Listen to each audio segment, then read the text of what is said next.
Awaab's law is one of the most significant pieces of legislation to affect renters and landlords in recent years. It's designed to hold landlords accountable for tackling one of the biggest issues tenants face: damp and mould.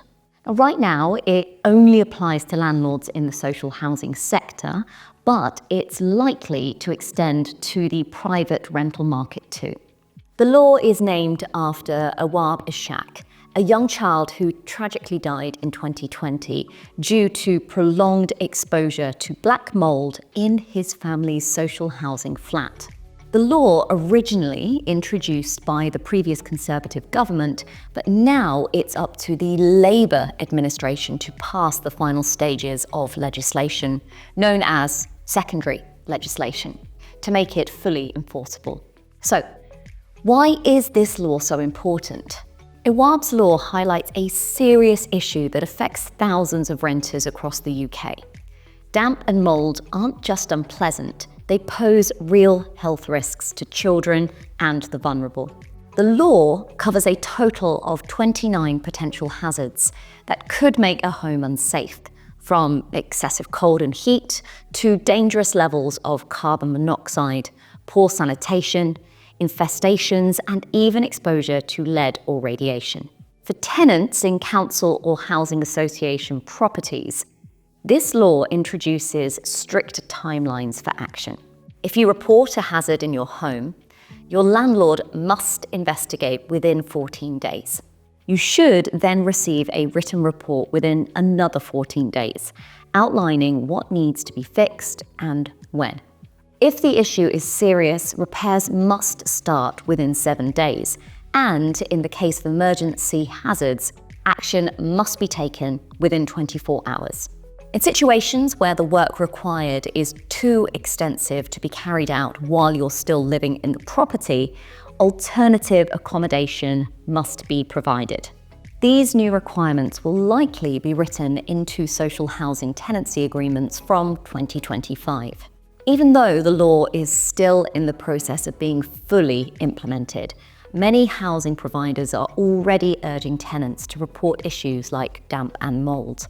The Housing Ombudsman, which oversees social housing complaints, has made it clear that councils and housing associations must prioritise these issues now, not just when the law officially takes effect.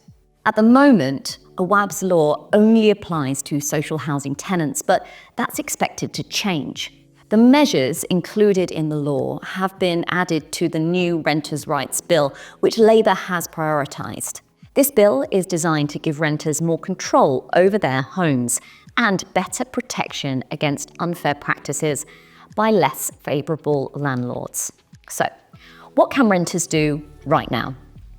Even before Awaab's law officially takes effect across the private rental sector, landlords, both social and private, are already responsible for maintaining a home in a habitable condition. That means they should be dealing with damp, mould, and poor ventilation issues now, not waiting until the new laws force them to act. Your landlord is also legally required to keep your home warm enough to live safely. That's why they must provide you with an Energy Performance Certificate, an EPC, rated between A and E at the start of your tenancy. If you're dealing with damp, mould, or poor ventilation, report it to your landlord or letting agent as soon as possible. For private renters, your local council's environmental health team can step in if your landlord isn't addressing serious problems. If they inspect your home and find unsafe conditions, they can issue an improvement notice. And landlords who ignore these can face hefty fines. For social housing tenants, if your complaints aren't being taken seriously, you can escalate the issue to the Housing Ombudsman, which holds councils and housing associations accountable. If you found this video useful, be sure to download our free Renters Toolkit, packed with information to make renting as smooth as possible. And don't forget to like, subscribe, and drop a comment below. Bye for now.